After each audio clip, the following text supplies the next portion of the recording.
March 7th, 1945. The heights overlooking Remagen, Germany.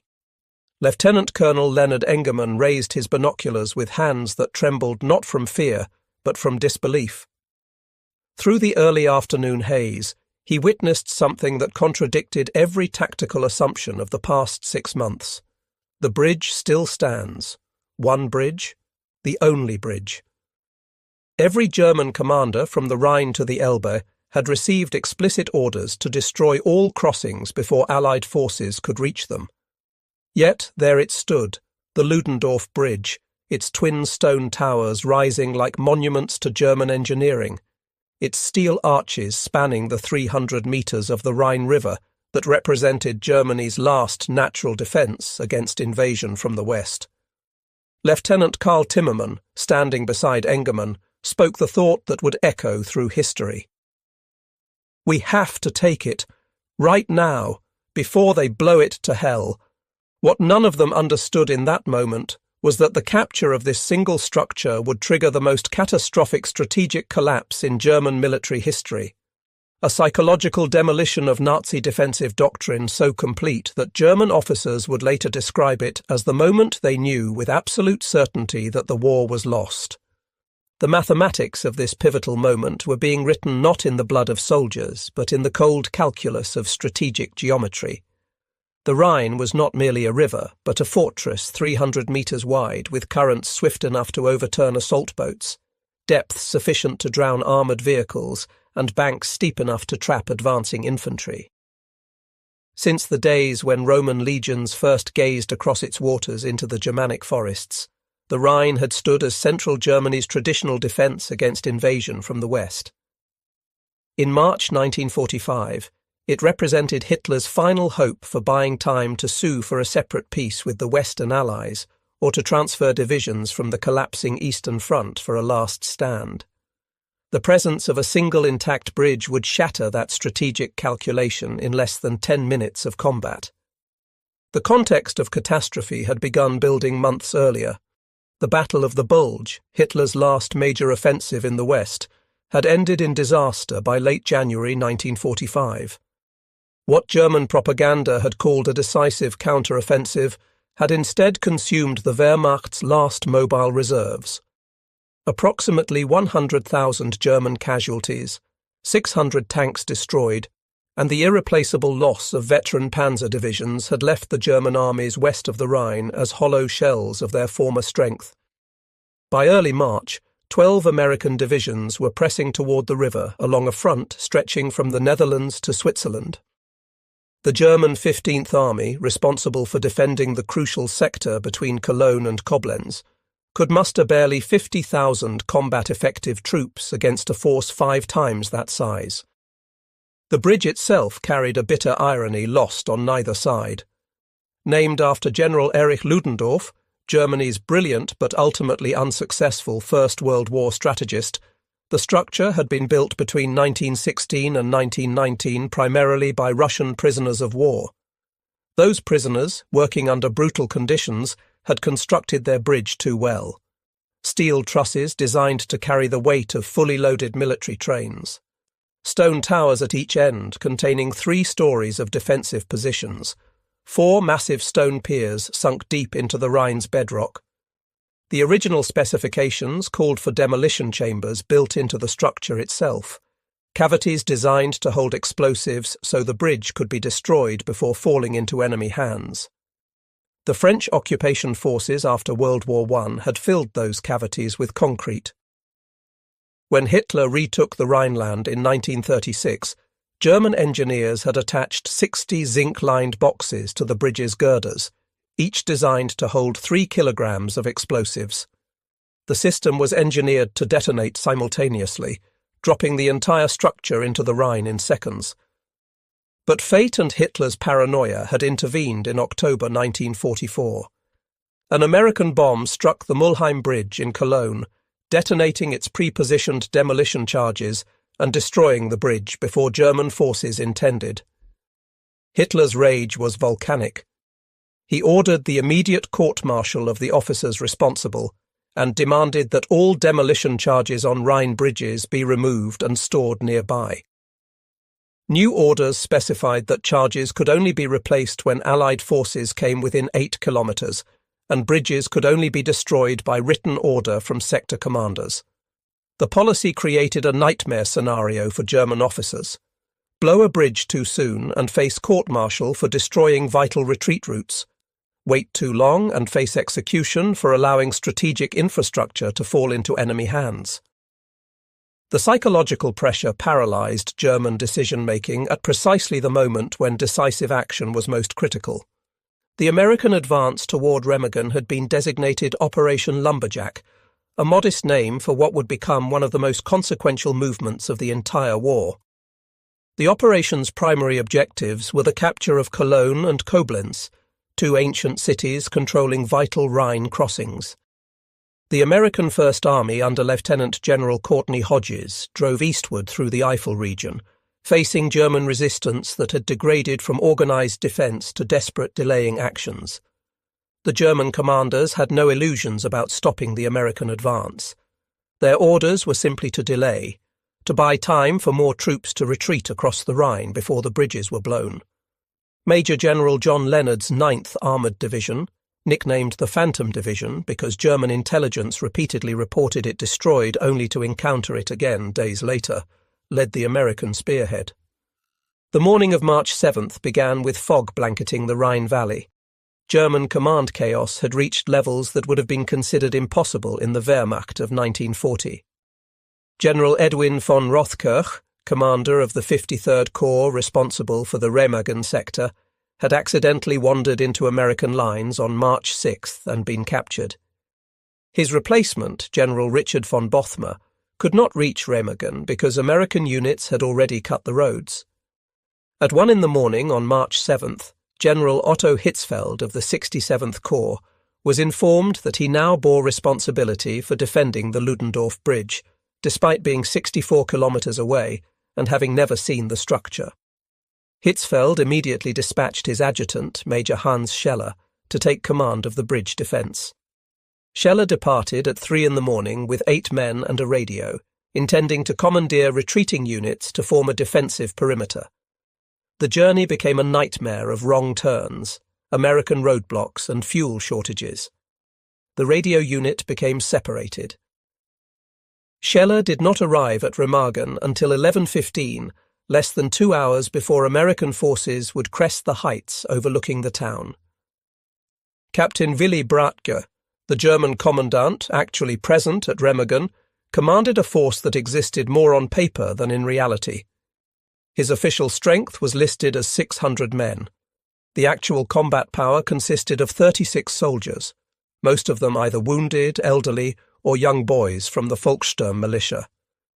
Many were Osttruppen, Soviet prisoners of war who had agreed to serve in German uniform to escape prison camps. Their reliability in combat against Americans was questionable at best. Bratch had spent weeks pleading for reinforcements, for proper radio equipment, for anything that might help him defend a strategic objective that everyone seemed to have forgotten until the Americans appeared on the horizon. His requests disappeared into the chaos of a collapsing command structure. The demolition charges that should have been permanently installed on the bridge were still stored in a nearby building, awaiting orders to be replaced. When those orders finally came on March 6th, engineer officers scrambled to emplace 2,800 kilograms of explosives in the piers and attach 300 kilogram-shaped charges to critical structural points. The American approach on March 7th had an element of accidental destiny. Lieutenant Colonel Leonard Engerman commanded a task force from the 9th Armoured Division's Combat Command B, consisting of elements from the 14th Tank Battalion and the 27th Armoured Infantry Battalion. Their orders were to capture the town of Remagen and then turn south to link up with the Third Army. No one expected to find an intact bridge. American intelligence had confirmed that German engineers were systematically destroying every Rhine crossing as Allied forces approached. Photographers had documented the destruction of bridges at Cologne, Bonn and Koblenz. The Ludendorff Bridge at Remagen should have been demolished days earlier. When Engerman's lead elements emerged from the woods overlooking the town at approximately 1 o'clock in the afternoon, The sight that greeted them seemed almost surreal. German military vehicles were still crossing the bridge. Civilians crowded the approaches. The structure stood intact, its demolition charges visible as dark shapes attached to the steelwork.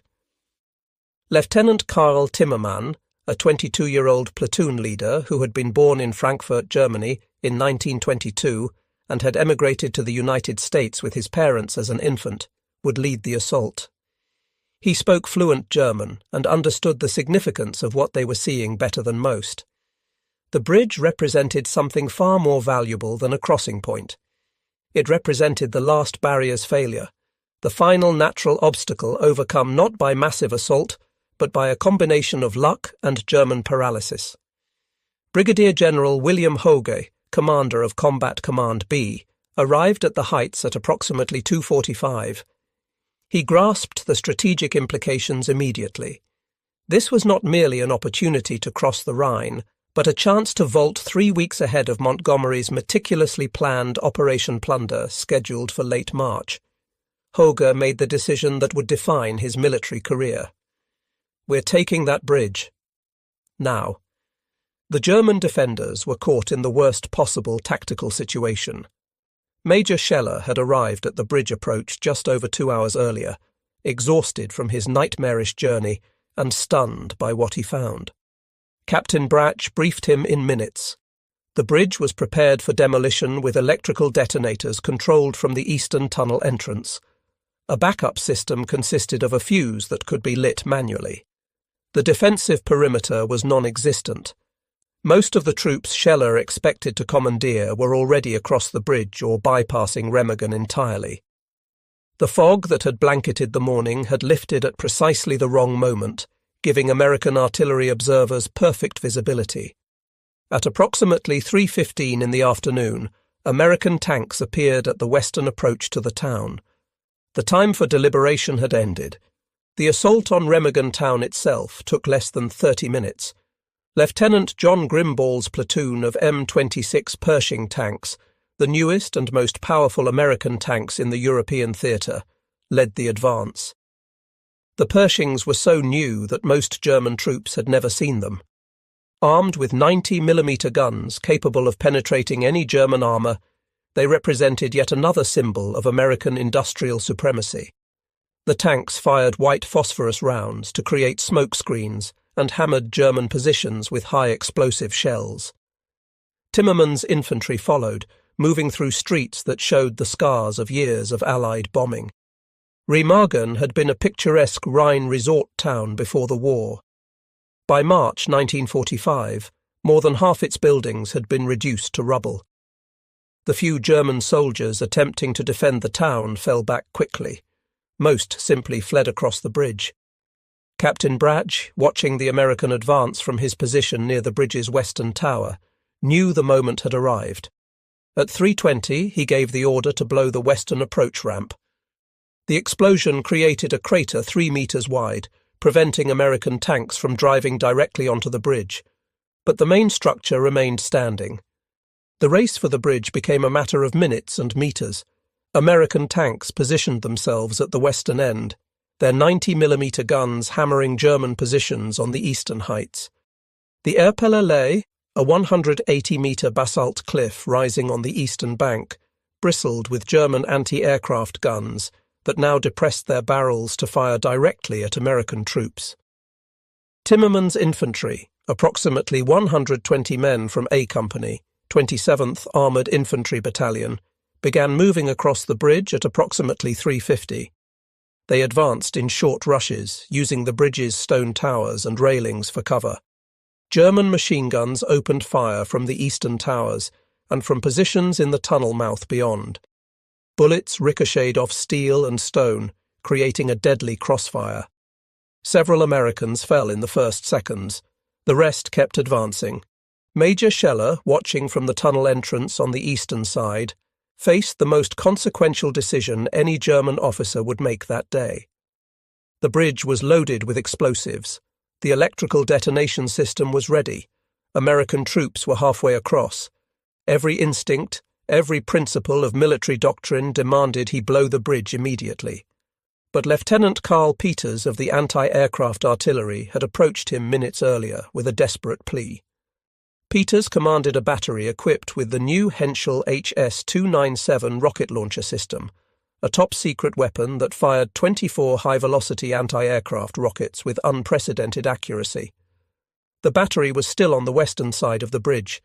Peters could not allow this advanced technology to fall into American hands. Scheller agreed to wait. The decision would cost him his life. Captain Karl Friesenhahn, the combat engineer responsible for the demolition charges, positioned himself at the electrical detonator in the tunnel mouth. When Peters' battery finally cleared the bridge, Friesenhahn received the order from Scheller. At approximately 4 o'clock, with American troops 2/3 of the way across, Friesenhahn turned the key. Nothing happened. The electrical system had failed. A shell had likely cut the wiring earlier, though no one would ever determine the exact cause with certainty.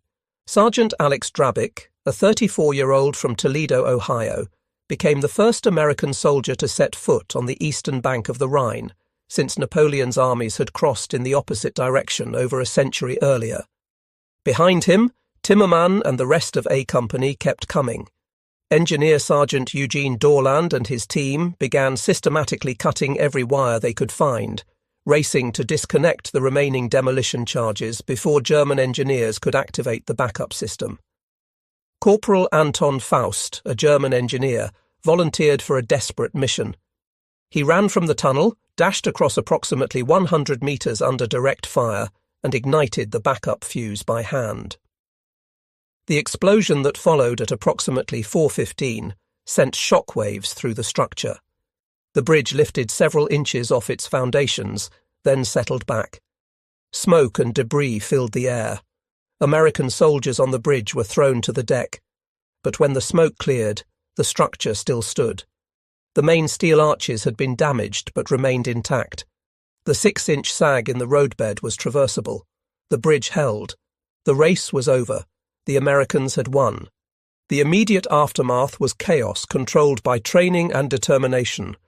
American combat engineers swarmed onto the bridge, working frantically to remove the remaining demolition charges and repair the damage to the approach ramp. Lieutenant Colonel Harvey Fraser's 27th Armoured Infantry Battalion began establishing a defensive perimeter on the eastern side, expanding from the tunnel entrance across the slopes of the Erpelleerlee.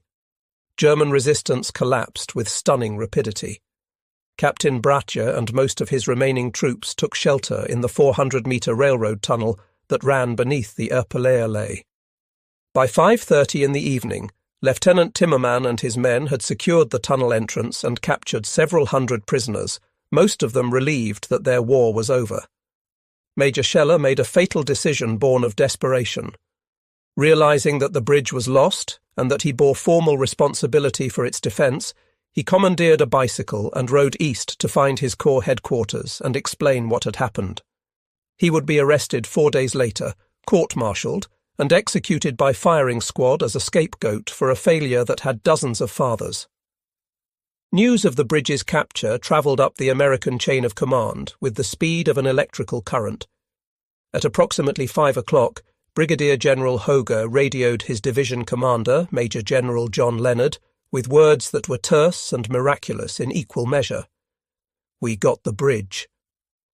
Leonard immediately relayed the information to First Army headquarters. Lieutenant General Courtney Hodges was conferring with his staff when the call came through. According to witnesses, Hodges grabbed the telephone so quickly he knocked over his coffee. Within minutes, he was on the line with 12th Army Group Commander General Omar Bradley. Bradley was in a meeting with his operations officer, Major General Harold Bull, when an aide interrupted with an urgent call. "Brad, we've got a bridge," Hodges said, his voice vibrating with excitement. "A bridge? You mean you've got one intact on the Rhine?" Bradley asked, standing up from his desk. "Yep, Leonard nabbed one at Remagen before they could blow it up." Bradley's response became legendary among the American High Command. "Hot dog Courtney. This will bust him wide open. Are you getting your stuff across?" "Just as fast as we can push it over," Hodges replied. Bradley immediately called Supreme Allied Commander Dwight Eisenhower at his headquarters in Reims, France. Eisenhower grasped the significance instantly. The capture represented what he later described as one of those rare and fleeting opportunities that occasionally arise in war, and which, if grasped, have incalculable effects on determining future success. Eisenhower's original plan had called for Field Marshal Bernard Montgomery's 21st Army Group to make the primary Rhine crossing near Wessel in late March, supported by elaborate airborne operations and massive artillery preparations. The American crossing was supposed to be secondary, smaller in scale, carefully coordinated. The Remagen Bridge changed everything. Eisenhower ordered Bradley to exploit the bridgehead immediately. Every available unit was to be diverted to Remagen. The strategic focus of the entire Western Front shifted south in a matter of hours. The German reaction was a study in command paralysis and murderous scapegoating. When news reached Adolf Hitler at his headquarters in Berlin, his response combined strategic despair with homicidal rage. Hitler had been clinging to increasingly delusional hopes that the Rhine would buy him time to negotiate a separate peace with the Western Allies. The entire German defensive strategy in the West hinged on using the river as a barrier behind which shattered divisions could be reconstituted and redeployed. An intact American bridgehead 3 weeks ahead of schedule demolished that strategy. Hitler's immediate response was to find someone to blame and kill them. He summoned General-Lieutenant Rudolf Hübner, a fanatical Nazi known for his ruthlessness, from the Eastern Front. Hübner was given command of a flying special court-martial with orders to try and execute the officers responsible for losing the bridge. The court-martial would be a legal fiction, a travelling execution squad with judicial pretensions. Hübner was accompanied by 2 lieutenant colonels and 2 military policemen who served as the firing squad. None of the officers had legal training. Hübner explicitly rejected offers of copies of the German military code of justice, declaring that the only authority he needed was Hitler's personal order. Field Marshal Gerd von Rundstedt, the aristocratic commander of all German forces in the West, was dismissed from his position on March 10th. Hitler's paranoia demanded a scapegoat of appropriate rank. Rundstedt was replaced by Field Marshal Albert Kesselring, who was hastily transferred from command of German forces in Italy. Kesselring was a capable defensive tactician known as Hitler's firefighter for his ability to stabilize deteriorating situations. But even Kesselring recognized immediately that the situation at Remagen was beyond stabilization. He later described the bridge's loss as the crime of Remagen, stating that it broke the front along the Rhine and made sustained defense impossible. Hermann Göring, commander of the rapidly disintegrating Luftwaffe, was more blunt in his assessment. The capture of the bridge, he said, made a long defense impossible. The psychological impact extended beyond words. German officers who had maintained some hope of holding the Rhine now understood that the war was entering its final phase. The flying court-martial began its work with murderous efficiency. General Major Richard von Bothmer, who had nominal command of the Bonn and Remagen sector despite never reaching the bridge, was tried on March 9th. He was convicted of dereliction of duty, demoted to private, and sentenced to 5 years in prison. Von Bothmer, whose wife was dead and whose son had been killed in the war, grabbed a pistol from a court official and shot himself in the courtroom on March 10th. On March 11th, the court-martial arrived at Field Marshal Model's Army Group B headquarters. 4 officers were tried that day in proceedings that lasted less than an hour each. Major Hans Scheller was convicted of failing to blow the bridge despite having arrived only 2 hours before the American attack and having done everything humanly possible under impossible circumstances. Lieutenant Karl Peters was convicted of allowing his secret rocket launcher to fall into American hands despite having pleaded for time to get his equipment across. Major August Kraft and Major Herbert Strobel, combat engineers who had laid the original charges days earlier and were 60 kilometers away when the bridge was captured, were convicted of insufficient preparation of the demolition system. All 4 men were sentenced to death. The executions were carried out on March 14, 1945, in the forests near the small villages of Rimbach and Oberersen. The 4 officers were led into the woods, forced to kneel, and shot in the back of the neck. They were buried in unmarked shallow graves where they fell. Captain Willy Bratsch, who had actually commanded the bridge defence and had done more than anyone to prepare its demolition, was tried in absentia and also sentenced to death. But Bratsch was already an American prisoner, captured in the tunnel on March 7th. Captain Karl Friesenhahn, the engineer who had actually attempted to detonate the charges, was also in American custody. Friesenhahn was tried in absentia and acquitted, a rare moment of judicial rationality in the proceedings. Field Marshal Model personally endorsed the executions and ordered that news of them be distributed to every unit in the German military as a warning. The message was clear. Failure would be punished with death regardless of circumstances. While German officers were being executed for losing the bridge, American forces were pouring across it in numbers that grew by the hour. The bridge itself remained standing but was clearly damaged. Engineers worked around the clock to shore up weakened sections and repair the approach ramp. A combat engineer battalion erected lights for nighttime traffic. Military police directed the flow of men and vehicles. Within 24 hours of the capture, more than 8,000 American troops had crossed into the bridgehead on the eastern bank. Tank companies, artillery batteries, infantry battalions, all flowing across the only intact Rhine Bridge between Switzerland and the North Sea. But the Americans knew the bridge could collapse at any moment. Combat engineers began construction of tactical bridges immediately. By March 9th, 48 hours after the capture, the first tactical bridge was completed, an M1940 aluminum alloy treadway bridge erected just north of the Ludendorff Bridge. Work began immediately on a second pontoon bridge. The American plan was to make the bridgehead irreversible, regardless of what happened to the original structure.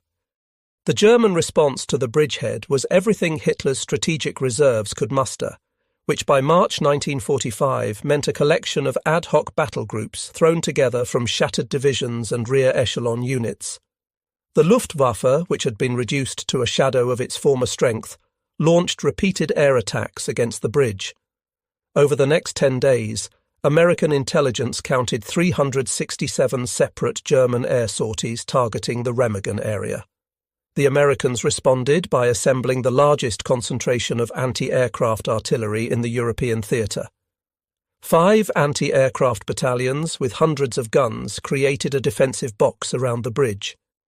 The anti-aircraft battles became some of the most intense of the entire war. American gunners claimed to have shot down more than 100 German aircraft in the 10 days following the bridge's capture. The Germans employed their newest technology in desperate attempts to destroy the bridge. Arado R-234 jet bombers, the world's first operational jet bombers, attacked in diving runs that exceeded 800 kilometers per hour. The jets were nearly impossible to intercept, but their bombing accuracy at high speed was poor. Most of their bombs missed the bridge. The Germans also deployed the Messerschmitt Me 262, the world's first operational jet fighter. These aircraft, faster than anything the Allies could field, represented German technological innovation at its peak. But technology could not overcome the fundamental problem. There were too few aircraft, too little fuel, too few experienced pilots.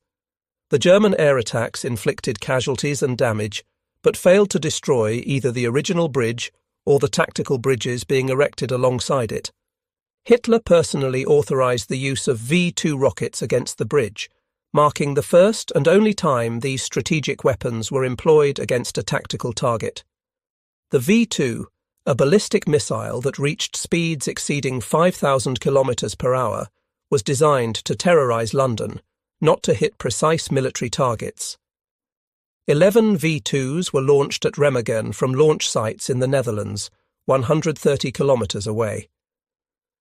The rockets killed a handful of American soldiers and an unknown number of German civilians in nearby towns.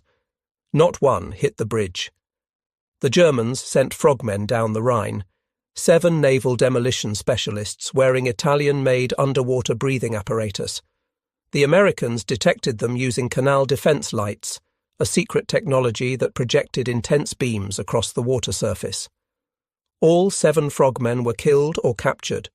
The Germans floated explosive-laden boats down the river, mines disguised as logs, even deployed the Karlgerät, a 600mm super-heavy siege mortar that fired shells weighing over 2 tons. The Karlgerät was one of the largest artillery pieces ever built. Its shells could demolish fortifications in a single hit. But the weapon's accuracy was limited, and moving it into position took days. The few shells that were fired at the bridge missed. The psychological impact of all this German effort was the opposite of what Hitler intended. Every failed attack on the bridge reinforced American morale while demonstrating German desperation. American soldiers fighting in the bridgehead understood they were witnessing the death throes of the Wehrmacht. German soldiers understood it too. Prisoners captured in the bridgehead fighting expressed relief that their war was over. Many had been expecting orders to counterattack the bridge, orders they knew would be suicide missions. The American presence across the Rhine destroyed whatever hope remained that Germany could avoid total defeat. The strategic calculations were brutally simple. With American forces already across the Rhine in strength, the river had ceased to function as a defensive barrier. Every German division deployed to contain the Remagen bridgehead was a division unavailable to defend against the massive Allied crossing operations planned for late March. The German defensive front was being pulled apart by forces it could no longer contain. Major General Karl Wagener, Chief of Staff to Field Marshal Walter Model, later provided the most concise German assessment of Remagen's strategic impact. The capture of the bridge signalled the end of the war for Germany, Wagener stated in post-war interrogations. The Remagen affair caused a great feeling of guilt and shame among the German command.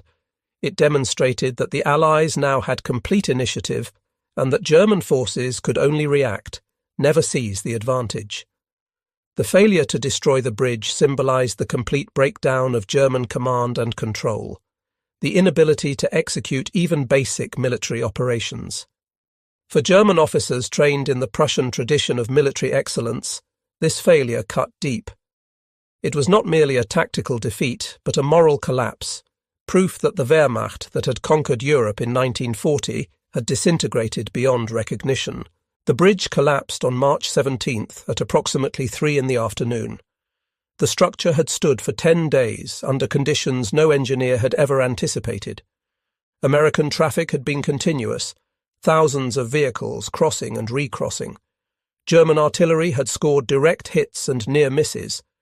Air attacks had caused cumulative damage.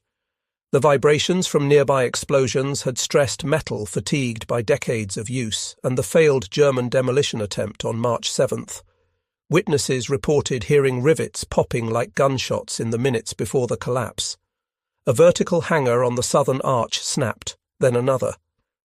The entire centre span lifted briefly, then fell into the Rhine with a roar that could be heard for kilometres.